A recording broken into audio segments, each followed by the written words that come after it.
آپ مذہبی مقدمات جنہیں کہہ رہے ہیں، آپ متعین طور پہ بتا سکتے ہیں کہ وہ کیا مقدمات ہیں جنہیں آپ بتا رہے ہیں کہ وہ انسان کے اندر موجود ہیں؟ بالکل ایسے جیسے آپ جمالیت حس کی بات کرتے ہیں۔ بنیادی طور پر دو ہی ہیں، یعنی میرے اندر شدید احساس کہ میں مخلوق ہوں، میں بنا ہوا ہوں، میرے اندر اپنے اوپر خود تصرف کرنے کی صلاحیت نہیں ہے، میں اپنی احتیاج کو پہلے ہی قدم پہ محسوس کر لیتا ہوں، اور یہ زندگی بھر میرے ساتھ لگی رہتی ہے۔ جتنا میرا زیادہ فلسفیانہ تفاوت ہوتا ہے، میری احتیاج اور میرا مخلوق ہونا واضح ہوتا چلا جاتا ہے مجھ پر۔ یہ بحث نہیں ابھی کہ کوئی خالق ہے یا نہیں، ٹھیک ہے، یعنی میرا مخلوق ہونے کا احساس شدت کے ساتھ آپ سے میں عرض کرتا ہوں کہ یہ بے بسی کی حد تک مجبور کر دیتا ہے کہ میں اپنے آپ کو مان لوں کہ میں ایک مخلوق ہوں، یعنی سرج دیا ہے، کسی نے بنا دیا ہے مجھے۔ کس نے بنا دیا ہے؟ کوئی قانون فطرت ہے جس نے بنا دیا ہے، کوئی زمین کے اندر کوئی دیوتا ہے جس نے بنا دیا ہے، کوئی سائنسی عمل ہے جس نے بنا دیا، لیکن میں بنا ہوا ہوں۔ اپنے بنے ہوئے کا شدید احساس، آخری درجے کا احساس میرا پیچھے نہیں چھوڑتا۔ اگر یہ ایک منٹ کے لیے میرا پیچھا چھوڑ دے تو میں اپنی بادشاہی کا اعلان کیے بغیر نہیں رہوں گا۔ اور دوسرا یہ کہ چیزیں اچھی اور بری ہیں، اچھی اور بری کے پھر کچھ منطقی نتائج ہیں۔ میں نے آپ سے عرض کیا نا کہ انسان کا علم کیسے کام کرتا ہے۔ جب میرے اندر یہ احساس موجود ہے کہ چیزیں اچھی اور بری ہوتی ہیں، خیر اور شر ہوتا ہے چیزوں میں، یعنی اشیاء میں، اعمال میں ہم دیکھتے ہیں کہ یہ چیز اچھی ہے، یہ بری، اچھی اخلاقی لحاظ سے، یعنی یہاں میں خوبصورت اور بدصورت کے معنی میں نہیں بول رہا، اچھی ہے بری ہے، تو اچھی اور بری کے نتائج یکساں نہیں ہو سکتے، عقل نہیں مانتی۔ یہ بھی مذہبی مقدمہ ہے، بنیادی مقدمہ ہے، ٹھیک ہے، بنیادی مقدمے، بنیادی مقدمے جو مذہب کے ہیں، اگر اس پر آپ تفصیلی بحث کر لیں تو میں بھی بیان کر دوں گا وہ کیا ہے۔ یعنی ساری مذہبیت جو کچھ میری مذہبیت، میں نے پہلے عرض کر دیا تھا کہ مذہب کی تاریخ جب زیر بحث آئے گی تو میں یہ عرض کروں گا کہ مذہب کیسے پیدا ہوتا ہے۔ مذاہب وہ بھی ہیں جو انسان نے پیدا کیے ہیں، لیکن میرا مذہبی احساس جو فوری طور پر ریلیٹ کر جاتا ہے پیغمبروں کے دیے ہوئے مذہب سے، پیغمبروں کی دی ہوئی تعلیم سے، وہ پیدا کہاں سے ہوتا ہے؟ یعنی وہ کون سی چیز ہے جس نے مجھے ظرف بنا دیا ہے کہ وہ جب ڈالنا چاہتے ہیں اس میں اپنے جام سے کچھ تو میں لپک قبول کرتا ہوں۔ وہ کیا چیز کیا ہے میرے اس میں ایک الجھن ہے جو پہلے بھی زیر بحث آئی تھی، وہ آپ جب تک میرے اندر سے وہ ظرف نہیں توڑ دیں گے نا، میرے اندر سے مراد انسان کے اندر، جب آپ ظرف کو توڑنے میں کامیاب ہو جائیں گے تو بس اس کے بعد میں اڑیل دوں گا جو کچھ باہر سے آئے گا۔ مصیبت یہ ہے کہ میرے مخلوق ہونے کے احساس اس شدت کے ساتھ میرے اندر جاگزیں ہے کہ جس وقت مجھ سے یہ کوئی گفتگو کرے گا کہ تمہارے مخلوق ہونے کی گتھی ایسے سلجھ سکتی ہے، وہ کوئی سائنسدان بات کر کے دیکھ لے، میں فوری طور پر کان کھڑے کر لوں گا، میں لپک پڑوں گا، میں اس کی بات سنوں گا۔ اس کی وجہ یہ ہے کہ اس کے لیے ظرف میرے اندر موجود ہے۔ اب آپ نے ڈالنا ہے کچھ اس میں، وہ ٹھیک بھی ہو سکتا ہے، غلط بھی ہو سکتا ہے، لیکن وہ ظرف موجود ہے۔ اسی طرح میرا اخلاقی احساس سوال پیدا کرتا چلا جاتا ہے، چیزیں اچھی یا بری ہیں تو نتائج یکساں نہیں ہونے چاہیے، چیزیں اچھی یا بری ہیں تو نتائج یکساں نہیں ہونے چاہیے، نتائج یکساں نہیں ہونے چاہیے تو بس اب پرابلم پیدا ہو گیا۔ نتائج یکساں ہو رہے ہیں نا، کچھ ہو رہے ہیں کچھ نہیں ہو رہے، تو اس سے در حقیقت وہ مقدمہ قائم ہو جاتا ہے جس کے بعد جب کوئی آ کے بتاتا ہے کہ نہیں یہ نتائج اچھے یا برے جو ہیں ان کا نتیجہ خیز ہونا تو عقل مانتی ہے، لیکن یہ اصل میں نئے نئے جنم میں پیدا ہوتے رہتے ہیں اور جاتے رہتے ہیں۔ تو اب یہ بات غلط ہے یا صحیح زیر بحث نہیں، اس کا ظرف میرے اندر موجود ہے، میں قبول کروں گا اسے۔ وہ عقلی استدلال سے اس کی غلطی آپ واضح کر دیں گے، بالکل ٹھیک ہے، لیکن تناسخ کا پورا فلسفہ اپنے اندر یہ صلاحیت رکھتا ہے کہ وہ اپنے آپ کو بیان کرے تو میں قبولیت کے لیے لپکوں۔ وجہ کیا ہے؟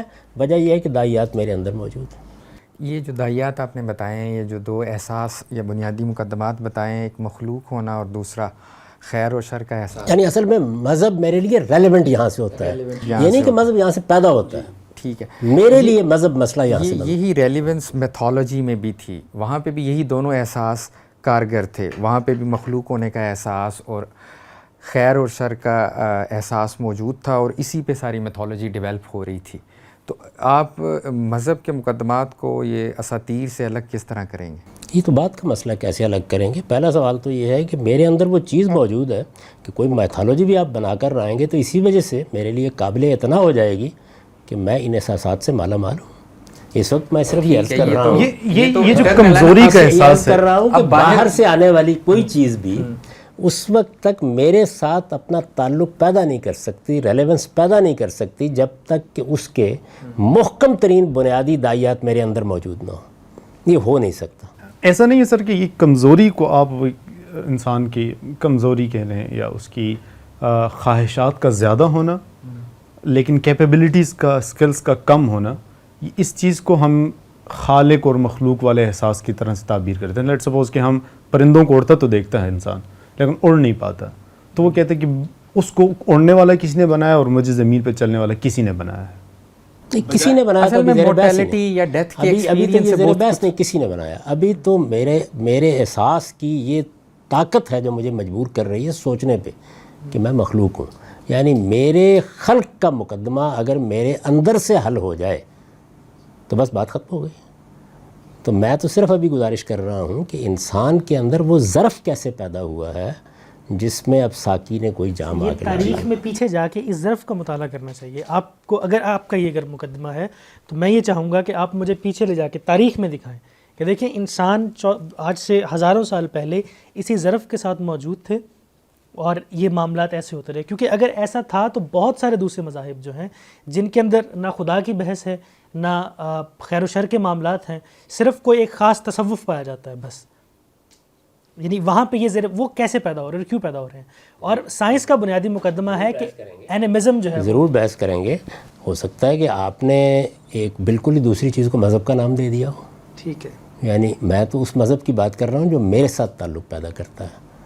اگر کسی مذہب میں انسان کے اس بنیادی مسئلے کے بارے میں گفتگو نہیں کی گئی اور میرے اخلاقی احساس کا جواب نہیں دیا گیا تو وہ مذہب کی تعریف پر پورا کیسے اترے گا. وہ کوئی میتھالوجی ہو سکتی ہے, کوئی شاعری ہو سکتی ہے, وہ انسان کی کسی اور خواہش کا ظہور ہو سکتا ہے. میرے لیے تو مذہب, اگر میرے یہ دونوں معاملات آپ ختم کر دیں, یعنی آج تو آپ ایک بڑے مقام پر کھڑے ہیں نا, اس لیے کہ آپ نے ایک ایسا علم بہت ترقی دے کر اس مقام پر پہنچا دیا, یہاں بڑے بڑے مقدمات حل ہو گئے ہیں, کائنات میں بے شمار چیزیں ایجاد ہو گئی ہیں. میں تو اسی مقام پر کھڑا ہوں بحیثیت انسان, اس لیے کہ نہ میرا یہ معاملہ حل ہوا ہے اور نہ میرے اخلاقی شعور کے سارے سوالوں کا جواب ملا ہے. اچھا آپ کہیں کہ سارے سوالوں کا جواب نہیں ملا تو کیا فرق پڑتا ہے؟ نہیں, بنیادی کا نہیں مل رہا. میں یہ کہہ رہا ہوں کہ یہ سوال جو پیدا ہوئے ہیں یہ سوال اصل میں باطن کے سوالات نہیں تھے, یہ سوال ایک تاریخی تسلسل کے سوال ہیں. بہت اچھی بات ہے, تو آپ کو بتانا چاہیے مجھے یہ فلاں تاریخ سے پیدا ہونے شروع ہوئے ہیں, پھر تاریخ میں کیوں جاؤں, یہ تو آپ کو جانا ہے. اس کی وجہ یہ ہے کہ میں تو بحیثیت انسان آج کھڑا ہوں. میں جتنے میرے پاس ماضی کی معلومات ہیں ان کی بنیاد پر انسان کی تاریخ جب پڑھتا ہوں تو ان میں کسی جگہ مجھے اس کا خلا نظر نہیں آتا. آپ کہتے ہیں تھا تو آپ پھر متعین طور پر بتائیے, اور دیکھیے کہانی نہ بیان کیجیے گا, اسطورہ نہ سنائیے گا. پھر اس کو واقعی ایک علمی حقیقت کے طور پر ہونا چاہیے کہ آپ یہ بتائیں کہ آج فلاں تاریخ کو 10 بجے صبح اخلاقی احساس پیدا ہو گیا. نہیں, اس میں یہ ہے نا سر کہ دیکھیے جب آپ یہ فرماتے ہیں کہ یہ میرے اندر کا داعیہ ہے, اور میرے سے مراد انسان جی انسان کے یعنی باطن کا داعیہ ہے, اور اس کی مینیفسٹیشن جو ہے وہ اچھائی اور برائی کے طور پر ہوتی ہے. نہیں, یہ دو الگ الگ چیزیں ہیں. یعنی میرے مخلوق ہونے کا احساس یہ ایک الگ احساس ہے. یہ احساس اصل میں اس عقلی مقدمے کو پیدا کر دیتا ہے کہ مجھے اب اپنے خالق کو تلاش کرنا ہے. جی, مخلوق کے جو ہے اس کی مینیفسٹیشن میں یوں عرض کروں گا کہ اس کی مینیفسٹیشن جو ہوتی ہے حاکم محکوم کی صورت میں ہوتی ہے.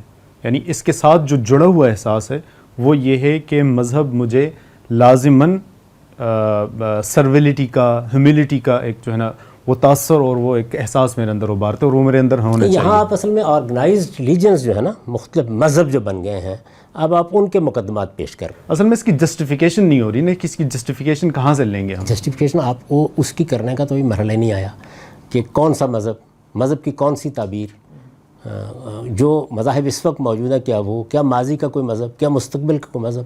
میں یہ آپ سے عرض کرتا ہوں کہ اگر آپ میرے ساتھ بحیثیت انسان بات کریں گے تو پہلے آپ کو یہ جاننے کی کوشش کرنی چاہیے کہ میں کہاں سے مجبور ہوں مذہبی بحث کروں, مذہب کے مقدمے کو حل کروں. وہ میرے لیے مسئلہ کہاں سے پیدا ہوتا ہے؟ وہ مسئلہ میرے لیے یہاں سے پیدا ہوتا ہے, اور جو مسئلہ یہاں سے پیدا ہوتا ہے اصل میں وہی مسئلہ ہے کہ جو کوئی میتھالوجی پیش کرنے والا اگر حل کر دے گا, حل کرنے کا مطلب یہ نہیں کہ حل میرے لیے ہو گیا, وہ اس کا کوئی حل پیش کر دے گا اپنے دور اپنے وقت کے لیے.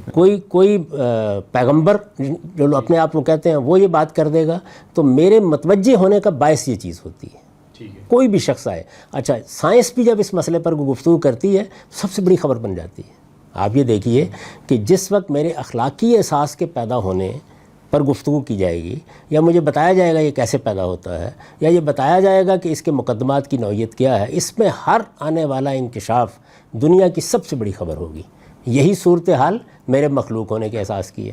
میں اصل میں ان دونوں چیزوں کے بارے میں کافی عرصے سے اس لیے متوجہ نہیں ہو رہا کہ کوئی نئی خبر آئی نہیں، یعنی ایک بے بسی اور عجز کا احساس ہے کہ کوئی نئی خبر نہیں آئی، لیکن ادھر اگر کوئی نئی خبر آ جائے تو سارے معاملات ختم ہو جائیں گے، ساری مصروفیات ختم ہو جائیں گی، صرف یہی خبر ہوگی جس پر سب کان لگا کے سنیں گے۔ یہ اس بات کی دلیل ہے کہ سب سے بڑا سوال یہی ہے، سب سے بڑا داعیہ یہی ہے، سب سے بڑا مسئلہ یہی ہے۔ سر یہ اس بات کی دلیل ہے کہ یہ سوال ہزاروں سالوں سے گھوم کے واپس آتا رہا ہمارے سامنے۔ اگر یہ سوال ہزاروں سالوں سے نہ سامنے آئے تو یہ کوئی بڑی خبر نہیں۔ آپ تو کہتے ہیں یہ پیدا ہی نہیں ہوا تھا کبھی، یہ تو آپ نے میرے مقدمے تاریخی تسلسل سے پیدا ہوا، میں یہ بات مان رہا ہوں کہ یہ تاریخی تسلسل سے سوال پیدا ہوا۔ تاریخی تسلسل کا جب آپ لفظ بولتے ہیں تو اصل میں آپ کو بتانا پڑے گا پھر کہ یہ تاریخ یہاں سے شروع ہو رہی ہے، اس میں یہاں دیکھیے یہ چیز موجود نہیں ہے، یہ اس کی پیدائش کا عمل شروع ہو گیا ہے، یہاں آ کے یہ پیدائش مکمل ہو گئی ہے، 9 ماہ کے بعد بچہ میری آغوش میں آ گیا ہے۔ لیکن مسئلہ تو ہے یہ تو آپ کو مجھے بتانا پڑے گا۔ میں معلوم تاریخ سے باہر جا کے گفتگو نہیں کر سکتا، میرے پاس جو معلوم تاریخ تو ہے نامعلوم تاریخ پہ مقدمہ بھی قائم نہیں کیا جا سکتا، اس لیے کہ میں تو اگر تاریخ پہ گفتگو کروں گا تو اپنے علم کی حد تک کروں گا نا، اس سے ماورا میں کیسے چلا جاؤں؟ یہ تو ایک اور بے بسی ہے میری اس کی، یعنی اس کے بعد تو میرے آپ کے درمیان گفتگو نہیں ہو سکتی۔ ہماری تو گفتگو ہی بے بسی سے شروع ہوئی تھی۔ میں نے عرض کیا تھا کہ ہمارے ذرائع علم ہیں جن کے اندر ہم گفتگو کر سکتے ہیں، اس لیے بات آپ کے مذہبی سوالات سے اس جانب مڑ گئی تھی کہ پہلے یہ دیکھیے کہ میری تحدیدات کیا ہیں، میری بحیثیت انسان اور میرے ذرائع علم کیا ہیں۔ تو اب تک کی ساری گفتگو پھر وہیں آ کر رک گئی کہ ہمارے ذرائع علم کیا ہے، یا تجربے اور مشاہدے سے آپ کوئی بات مجھے بتائیں گے، یا اس تجربے اور مشاہدے پر کوئی عقلی استنباط کیا جا رہا ہوگا جس میں میں اور آپ مشترک ہیں، اس پہ گفتگو ہو سکتی ہے کہ وہ استنباط ٹھیک ہوا یا نہیں ہوا، یا کسی تاریخی واقعے کی خبر دیں گے مجھے۔ اس کے سوا اگر کوئی ذریعہ علم وجود میں آ گیا ہے تو ضرور گفتگو کیجئے۔ اب یہ میرے ذرائع علم ہیں، بحیثیت انسان، میں اپنے ذرائع علم سے ماورا ہو کر گفتگو کرنے کا دعویٰ نہیں رکھتا، آپ حضرات رکھتے ہیں، پیش فرمائیے، اس سے استفادہ کریں گے۔